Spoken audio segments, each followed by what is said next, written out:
Demo दिखाने जा रहा हूँ। जज हैं, मंत्री हैं, पत्रकार हैं, प्रोफेसर हैं, तमाम मीडिया के लोग भी हैं। तो ये देखिए, ये सामने है, एक शख्स है मेरे साथ जो ईवीएम का डेमो दिखाएंगे, लाइव डेमो दिखाएंगे वो।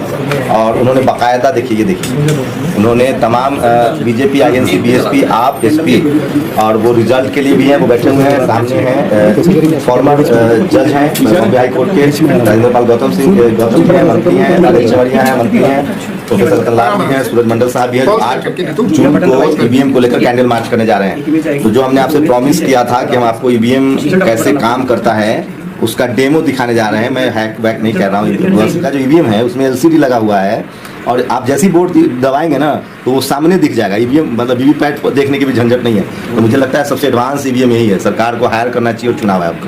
तो डेमो जो है वो शुरू हो रहा है। जी शुरू कीजिए साहब। बारी से दबाते जाइए, आप दबाइए।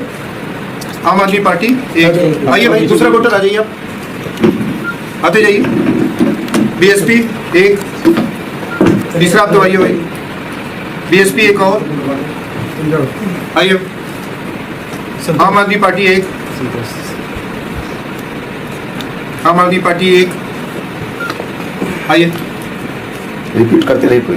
बीजेपी एक और, आइए।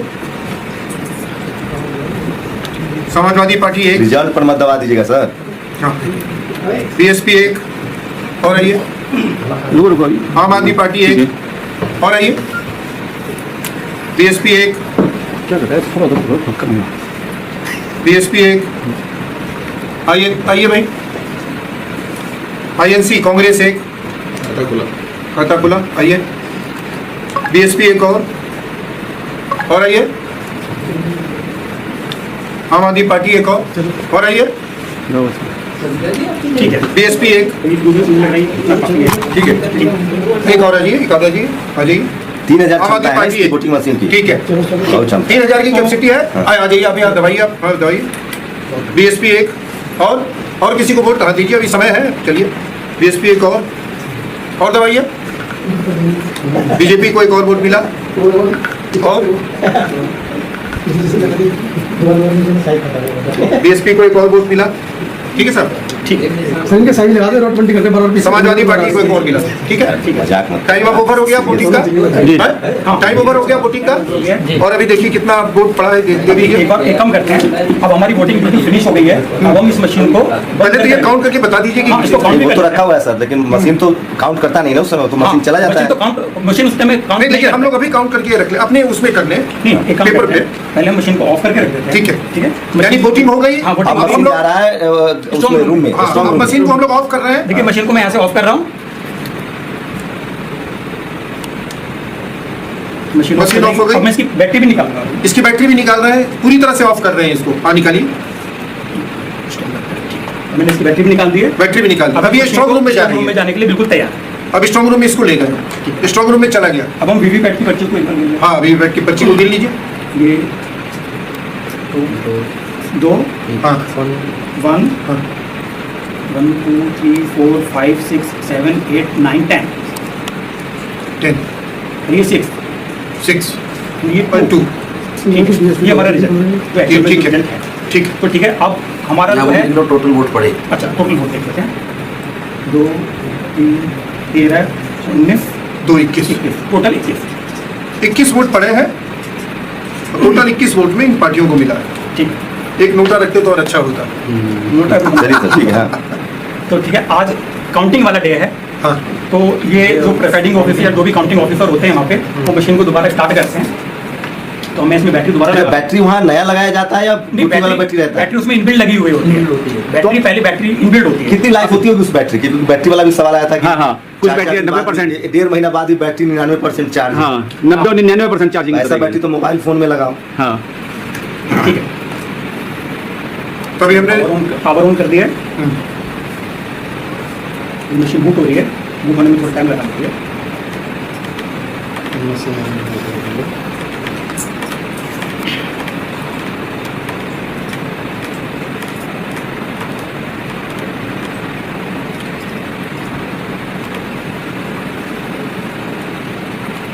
ठीक है, मशीन स्टार्ट हो चुकी है। मशीन स्टार्ट हो चुकी है, अब काउंटिंग हो रही है। मशीन के फाइनल काउंटिंग। मशीन के ऊपर एक मैसेज आ रहा है, press button T for result. ठीक है, अब हम रिजल्ट का बटन प्रेस करेंगे और फिर हम इसका रिजल्ट देखेंगे फाइनली क्या डिस्प्ले कर रहा है। रिजल्ट का बटन प्रेस करूँ। हाँ, रिजल्ट का देखिए, अब रिजल्ट का बटन दबा रहे हैं, ये अभी काउंटिंग हो गई फाइनल एक तरह से, अब ये दबा रहे हैं रिजल्ट का बटन। हाँ जी, अब आप वोटिंग देखिए क्या है, इसमें क्या रिजल्ट शो हो रहा है। अब देखिए इसमें वोट क्या आ रहा है। BJP 10, BJP 10, Congress 1, Congress 1, BSP 2, आप 6, एसपी 2। उलट गया ना, बीजेपी बीएसपी का उलट गया। यानी कि बीएसपी के जो सारे वोट हैं, उस वोट में कितने वोट, 8 वोट, 8 वोट यहाँ शिफ्ट हो गए। ईवीएम जब दोबारा चालू हुआ, रिजल्ट के लिए खोला गया इसको, तो ये बीएसपी, एक बार आप ईवीएम को सब कैमरा मोबाइल के पास लेके दिखा दीजिए। बीएसपी को 10 वोट मिले थे, हाँ, EVM वो को वोट दिखाइए। ऊपर आ गए, और बीजेपी को जो 2 वोट मिले थे, हाँ, वो दिखा रहे हैं, ईवीएम दिखा रहे हैं हम लोग। ये देखिए, जब ईवीएम खुला है तो वीवीपैट में एक सेकंड सर, इधर सामने और क्या क्लोज लाइए, और क्लोज। ये देखिए, जब वोटिंग हुई थी वीवीपैट का पहले रिजल्ट दिखा दे रहे ये हैं। वीवीपैट का वीवीपैट का रिजल्ट है बीजेपी 2, आईएनसी 1, बीएसपी 10, आप 6, सपा 2। और जब ईवीएम खुला है, यही ईवीएम, बीजेपी तो 10 बीजेपी को चला गया है, एक कांग्रेस, हाथ रही ना सर थोड़ा, हाँ, एक कांग्रेस को 1 गया है, बीएसपी को 2, आपको 6, आपको 6, और समाजवादी पार्टी को 2। समाजवादी पार्टी और आप वाला ठीक है।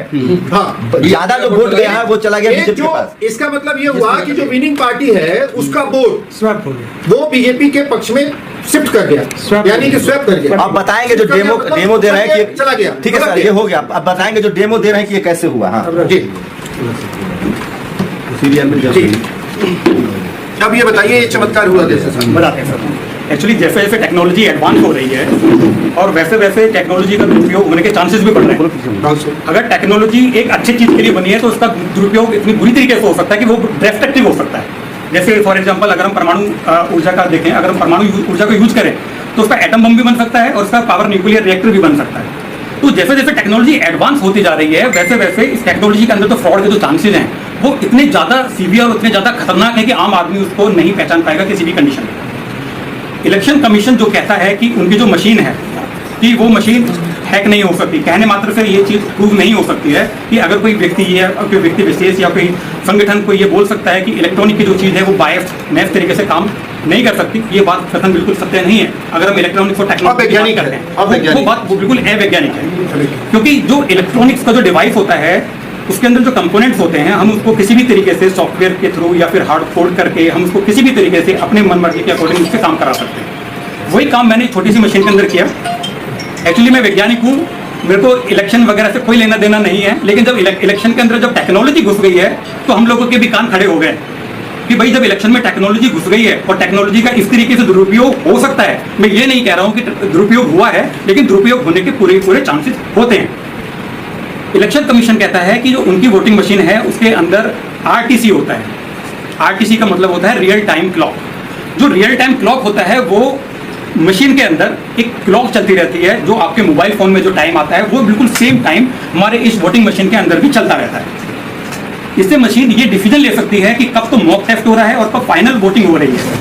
इस मशीन के अंदर जो लॉजिक चल रहा है वो यही है कि पहले इस मशीन को पता हो जाता है कि अभी वोटिंग का टाइम नहीं है, अभी मॉक चल रहा है, मेरे को बिल्कुल ठीक काम करना है, तो मशीन आपको बिल्कुल ठीक काम करके दिखाएगी। अगर आप इसके ऊपर 10 मॉक करा दीजिए, 50 मॉक करा दीजिए, वो बिल्कुल ठीक आपको रिजल्ट दिखाएगी। और जैसा हम बटन दबा रहे थे तो वोटर को दिख रहा था कि उसका वोट बिल्कुल सही दिशा पे जा रहा है, क्योंकि हम जिस पार्टी का बटन दबा रहे थे वही पार्टी का इसमें वोटिंग जो डिस्प्ले दिख रहा था वो दिख रहा था। और जब हमने मौका रिजल्ट देखा वो भी बिल्कुल ठीक आ रहा था। लेकिन जब हमने फाइनल वोटिंग की और फाइनल वोटिंग करने के बाद मशीन को पावर ऑफ करके रख दिया, इसकी बैटरी भी निकाल के रख दी, और उसके बाद जो, क्योंकि सर देखिए इसमें क्या है, किसी भी इलेक्ट्रॉनिक मशीन को टेस्ट करने के लिए हम उसके आउटपुट को इनपुट से वेरीफाई करते हैं। किसी भी मशीन को अगर टेस्ट करना हो तो उसके आउटपुट को उसके इनपुट से वेरीफाई करते हैं। लेकिन इलेक्शन में क्या होता है कि हम सिर्फ आउटपुट देखते हैं, इनपुट नहीं देखते। इनपुट गोपनीय होता है, इनपुट गोपनीय होता है। जो भी मतदाता होता है वो अपना इनपुट देता है। इनपुट क्या होता है मशीन में? इनपुट होता है बटन दबाना, मशीन का बटन दबाना इनपुट है, और जो आउटपुट होगा वो होता है ये हमारा रिजल्ट दिखना डिस्प्ले पे, वो आउटपुट होता है। दुर्भाग्यवश जो हमारा मतदान जो होता है उसमें हम सिर्फ आउटपुट देखते हैं, इनपुट को कोई नहीं देख सकता क्योंकि वो गोपनीय होता है। और गोपनीय होने के कारण हम इसको किसी भी एंगल से वेरीफाई नहीं कर पाएंगे। इसको वेरीफाई कब कर सकते हैं? जब हमने इसका डेमो लिया और हमने इस डेमो को हमने सबके सामने देखा कि इस बंदे ने किसको वोट दिया है, इन महाशय ने किसको वोट दिया है, तो वो हमने इसको पेपर पे नोट कर लिया। क्योंकि अब हम जो भी आउटकम आ रहा था, जो भी बटन दबा रहा था, वो भी हमने इसको नोट किया। नोट करने के बाद फिर हमने इस मशीन को बंद किया। बंद करने के बाद जब हम काउंटिंग वाली डे पे मशीन को दोबारा ऑन किया, रिजल्ट देखा तो रिजल्ट बहुत ही चौंकाने वाला था। मशीन को कैसे पता चला कि भाई आज काउंटिंग का डे है? आप जो भी सर्किट में देखेंगे, सर देखिए ये मशीन जो मैंने टेक्नोलॉजी बनाई है, एक छोटे से गांव में मैंने बैठ के बनाया है और मैंने इसको 10 या 15 दिन में बैठ के बना दिया था।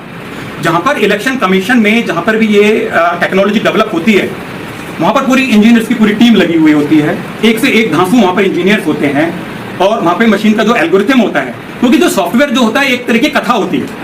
कंप्यूटर भाषा में जो सॉफ्टवेयर होता है एक तरह की कथा होती है कि भाई ये बटन दबाएगा, रिजल्ट कहां पर जाएगा, रिजल्ट जाने के बाद जब वो फाइनल में जब रिजल्ट देखेगा तो पहले वो डेट भी चेक कर लेगा। कोडिंग बोलते हैं इसको, जिसको सॉफ्टवेयर की कोडिंग बोलते हैं। और जो कोडिंग जो होती है वो कंप्यूटर भाषा में काफी सारी कोडिंग की लैंग्वेजेस होती है, जैसे जावा होती है, सी होती है, .NET होती है, काफी सारी कंप्यूटर लैंग्वेज होती है। दुर्भाग्य बस हमारा जो मतदाता है वो टेक्नोलॉजी का टी भी नहीं जानता। हमारा वोटर बिल्कुल नहीं जानता। हमारा जो वोटर होता है उसको खाली इस बात से मतलब होता है कि मैंने बटन दबाया, भी पर्ची दिख गया, मेरा वोट बिल्कुल ठीक दिखा, फिर चला गया। लेकिन फाइनली वो वोट कहां पर जाके स्टोर होता है मेमोरी के अंदर, उसको वो कोई नहीं देख सकता। और दूसरी बड़ी बात, ये जो इलेक्ट्रिक वोटिंग मशीन होती है, जो इसका डेटा होता है वो डिजिटल डेटा होता है, आप उसको वेरीफाई नहीं, काउंट नहीं कर सकते हो। That is not a physical object. लेकिन जो बैलेट पेपर होता है that is a physical object. You can count that paper so many times and the result will be same. अगर आपने उस मत पेटी को 1000 बार भी आप उसके पर्चियों को गिनोगे तो 1000 बार भी अगर उसमें 800 वोट डला हुआ है तो उसमें 800 ही शो करेगा। लेकिन जो ये इलेक्ट्रॉनिक जो सिस्टम है, इसका जो डेटा होता है वो बाइनरी फॉर्म में होता है। आम आदमी तो बात छोड़ो, इसमें जो इंजीनियर होता है वो भी नहीं गिन पाएगा, क्योंकि जो डेटा होता है वो बाइनरी फॉर्म में होता है। बाइनरी फॉर्म में खाली उसको कंप्यूटर ही रीड कर सकता है, आम आदमी या इंजीनियर भी उसको रीड नहीं कर पाएगा। ठीक है। दूसरी बात, अब मैंने आपको बताया था कि ये जो इलेक्ट्रॉनिक जो सर्किट है इसमें आरटीसी मॉड्यूल होता है जो सबसे खतरनाक है। वही बताता है कि कौन सा है वो, कौन सा? देखिए ये मशीन में एक छोटी सी चिप लगी हुई है, इसके अंदर क्लॉक चलती रहती है और इसके अंदर खुद इनबिल्ट इसकी खुद की बैटरी होती है। अच्छा, अगर मैं इस बैटरी को निकाल भी देता हूं तो आप इसमें देखिए एक छोटा सा सेल लगा हुआ है, छोटा सा सेल लगा हुआ है। ये जो आरटीसी मॉड्यूल होता है ये सभी डेस्कटॉप में होता है, सभी जितने भी इलेक्ट्रॉनिक डिवाइस जो तारीख पे रियल टाइम में काम करते हैं उसमें सभी पे लगा हुआ होता है। तो बस ये छोटा सा लॉजिक वाला मैंने जो बनाया ये प्रूव करने के लिए कि भाई जो इलेक्ट्रॉनिक्स है, ये जो सॉफ्टवेयर का जो ये भी एक तरह का इलेक्ट्रॉनिक्स का यंत्र है, हम इसको जैसे प्रोग्राम कर देंगे ये वैसे काम करेगा। यानी कि आपके ऊपर डिपेंड करता है कि आप कैसा रिजल्ट चाहते हैं, Yes. वैसा इसको बना सकते हैं। बड़ी आसानी से बना सकते है मतलब जैसा हम रिजल्ट चाहेंगे वैसा इसको बना सकते हैं। हैं। हम ये भी चाह सकते हैं कि भाई मुझको उस वाले इलाके से हारना है, हाँ, वो भी बना सकते वो हैं। भी बना सकते हैं। हाँ, वाह। यानी जीतने का भी बना सकते हो, हारने का भी बना नंबर 2 सकते हो। कौन आएगा? नंबर वो भी बना सकते हैं। और नंबर 1 मेरे किसको पास आना है, नंबर नंबर 2 2 किसको आना है। बल्कि अगर मैं इसके एडवांस लेवल में जाऊं तो मैं 100 मीटर दूर बैठ के अपने मोबाइल पे ये देख सकता हूं रियल टाइम में कि एक पार्टी को कितने वोट डल रहे हैं। और ये भी हो सकता है कि जैसे मान लीजिए कि 540 लोकसभा की सीट है जी। तो हमने कहा कि सोचा कि 400 में ही यही मशीन का जो काम है जी, जी। ये 400 में ही 400 इलाके में ही करते हैं, क्षेत्र में ही करते हैं। ठीक है। 140 में हम ईमानदार दिखने की कोशिश करते हैं Yes. कि वहाँ वोटिंग बहुत फेयर हुई है, ऐसा भी हो सकता है। सर देखिए सर, ये पॉलिटिकल क्वेश्चन है, इस पे मैं कोई कमेंट नहीं करूंगा। मैं सिर्फ I will only answer the technical question. हाँ हाँ, आप टेक्निकली कुछ भी पूछिए, वो नहीं, क्या मतलब होती है। ये सर ये जो ईवीएम आपने बनाई है और जो ईवीएम से मतदान होता है इसमें सेम सिमिलर ये अभी आपने इसमें बीजेपी को जिता रखा है, जो आपने ईवी बना रखा एक्चुअली है। क्या है कि अभी मैं किसी भी पार्टी को इसमें जिता सकते हैं, जरूरी नहीं बीजेपी को ही। अभी यहाँ पे काफी लोगों ने बोला कि सर बीजेपी जीती है तो हम बीजेपी को ही जीतना पसंद करेंगे, इसलिए इसमें जो कोडिंग हुई है वो बीजेपी के लिए कर दी। कितना देर में कोडिंग बदल के आप बीएसपी को जिता देंगे? इसी 5 मिनट में 5 मिनट अभी करेंगे, मिनट जीत जाएगी एक बीएसपी। ये सवाल है कि ये जो मशीन है 5 मिनट में बीजेपी के पास लाखों मशीन है, जी जी तो ये मैन्युफैक्चर करते समय ये एडजस्ट करते हैं। सर मैं आपको बताते हैं, जब ये मशीन कहीं जो OEM जो इनके OEM है, ओरिजिनल इक्विपमेंट मैन्युफैक्चरर, वो BL एंड CEIL की कंपनी, ECIL कोई कंपनी है, वो उसको बनाती है। तो वहाँ से जो बन के आती है वो बात ठीक है, उन्होंने हार्डवेयर बना के दे दिया। लेकिन जो हमारा इलेक्शन कमीशन है उनकी भी एक एक्सपर्ट कमेटी होती है, टेक्निकल एक्सपर्ट कमेटी। जो हमारा इलेक्शन कमीशन है उसके पास भी एक टेक्निकल एक्सपर्ट कमेटी होती है, और जो हमारा जो OEM जिससे मशीन बन के आ रही है वो उनके ही गाइडेंस में काम करके इसका सॉफ्टवेयर डेवलप करते हैं। जी, जो बेल है या फिर जो ECIL है उनको इस बात से कोई मतलब नहीं है कि ये कौन से मतदाता क्षेत्र में जा रही है। मैन्युफैक्चर करना बेच दिया, बस उन्होंने मैन्युफैक्चर किया, हार्डवेयर रेडी किया, स्टडी में आया। Yes hardware. सॉफ्टवेयर किसके देखरेख में डेवलप होता है? चुनाव आयोग। नहीं, चुनाव आयोग ने भी एक कमेटी गठित की हुई है जिसको टेक्निकल एक्सपर्ट कमेटी बोलते हैं, और एक्चुअली ये जो सारा का सारा जो भी काम होता है ये उन्हीं के देखरेख में होता है। सर देखिए, ये मशीन जो है ना, आप इसको वर्ल्ड के किसी भी कोने से बैठ के मैनिपुलेट कर सकते हैं। दूसरी बात, मैं एक बात बहुत इंपॉर्टेंट है वो बताना चाहता हूँ। सभी लोग बोलते हैं कि मशीन हैक हो रही हम लोग बोले है, सभी लोग बोलते हैं कि मशीन हैक हो रही है, मशीन हैक हो सकती है। ये जो हैकिंग जो वर्ड है, दैट इज ये जो वर्ड जो हैकिंग है, ये एप्रोप्रिएट नहीं है यहाँ पे, क्योंकि hacking is the term where electronic device can be operated remotely without with the help of another machine, that is called hacking. ये हैकिंग नहीं है, सिस्टम में ये सिस्टम के अंदर ही प्रॉब्लम है। हाँ एग्जैक्टली, ये बहुत हमने इंपॉर्टेंट बात ये बहुत इंपॉर्टेंट बात है। लोग हैकिंग, देखो लोगों को गुमराह किया जा रहा है क्योंकि लोगों को टेक्निकल नॉलेज नहीं है। चिप में इनबिल्ट है ये। चिप के अंदर ही इनबिल्ट है। हमने मशीन को ही ऐसे डेवलप किया है कि भैया टाइम के हिसाब से काम कर सकती है, तो हमें हैकिंग। मान लिया मैं चुनाव आयोग का प्रमुख हूँ, मैं अपने हिसाब से अपने इंजीनियर को कहूंगा कि मुझे इस पार्टी के फेवर में ऐसा चिप डेवलप करके, सॉफ्टवेयर डेवलप करके दे दो, वो दे देगा। जो डेवलप कर रहा है, मान लिया कल मेरी सरकार हो जाए, लेकिन वो ये भी बोलेगा कि अगर मॉक में अगर गलती पकड़ी गई तो मैं तेरे को हाँ वो तो मैं वो इंजीनियर बोलेगा सर आप चिंता मत करो, मैं ऐसा मशीन बनाऊंगा कि मॉक में क्या आप फटाफट भी मॉक उस पे दे दोगे, मशीन बिल्कुल ठीक काम करेगी। सर जो मशीन ITM में हम 100 रुपया फीड करेंगे, उसको गाइड करेंगे, प्रोग्रामिंग करेंगे, 1000 का नोट फेंकना, तो EVM की थोड़ी गलती हो, तो हम फीड करके आए हैं। नहीं कह रहा हूँ कि हम लोग को जो बात कहनी है, इसका मकसद क्या था? हम लोग अपने अपने स्टेटमेंट दे दीजिए। एक मकसद ये था कि लोगों को अवेयर करना, वोटर्स को अवेयर करना, ये हमारा मकसद था इनको बुलाने का। और इन्होंने जो अपनी बात कही, जी हम लोग कोई जजमेंट में नहीं पहुंच रहे हैं। हम लोग ये कह रहे हैं कि लोकतंत्र के लिए जरूरी है लोगों का भरोसा। भरोसे के बिना लोकतंत्र नहीं चल सकता। टेक्नोलॉजी आती है जाती है, बैलेट पेपर नहीं था तब भी लोकतंत्र था। मेरा ये कहना है कि भरोसा सबसे इंपॉर्टेंट है। अगर वोटरों में ये भरोसा नहीं है तो ये जिम्मेवारी है चुनाव आयोग की कि वो वोटरों में भरोसा पैदा करे। सर 1-2 साल हम लोग का हो वोटरों में जाएंगे। एक भरोसा पैदा करे कि आप लोकतंत्र पे इसीलिए विश्वास कीजिए कि जो कुछ भी हुआ है और जो कुछ भी सवाल आपके सामने आ रहे हैं वो सब दुरुस्त है। उसको फिर साइंटिफिकली आके बात सर, आप अपने सवाल लेके बात कीजिए। लेकिन सवाल के फॉर्म में सवाल लीजिएगा तो मैंने क्या लग रहा है आपको कि ये जो आपने EVM बनाया है और ये इसी पैटर्न पे वो EVM भी काम करता है, क्योंकि आप बेल में काम भी कर चुके हैं? सर देखिए, एक EVM जो मशीन होती है, जरूरी नहीं कि मैंने जिस टेक्नोलॉजी को यूज करके इसमें EVM बनाया है या जो कोड मैंने इसमें लिखा है, जरूरी नहीं कि वो उसी कोड पे काम करता हो। एक मशीन को किसी भी तरीके से काम करने के लिए 50 तरीके हो सकते हैं। भाई एक चीज़ को किसी आदमी को व्यक्त करने के लिए हम 50 तरीके से जैसे बोल सकते हैं, तो उसी तरीके से इस मशीन को भी हम किसी भी तरीके से अच्छा वो ठीक काम करे या गलत काम करे, हम उसको अलग अलग तरीकों से बोल सकते हैं। मतलब जो मशीन जो बनाता है वो उसका वो कंट्रोलर है, वो हाँ, उसको जैसे चाहे टेपिंग करती वैसे है। रिजल्ट निकाल सकता जो है। उसके कोडिंग अच्छा, होता है एक बात बताइए, अगर कार में स्पीड हम 120 पे फिक्स कर दें, अब मीटर लगा दे 160 करते 160 पे चलेगी गाड़ी? नहीं चलेगी ना। प्रोग्रामिंग होता है ना, टेक्नोलॉजी कॉमन सेंस हम कह रहे हैं। I am not a scientist, I am historian. उनके सबके भी तो मुझे लगता है कि वो सब प्रोग्रामिंग का मसला है। निवेदन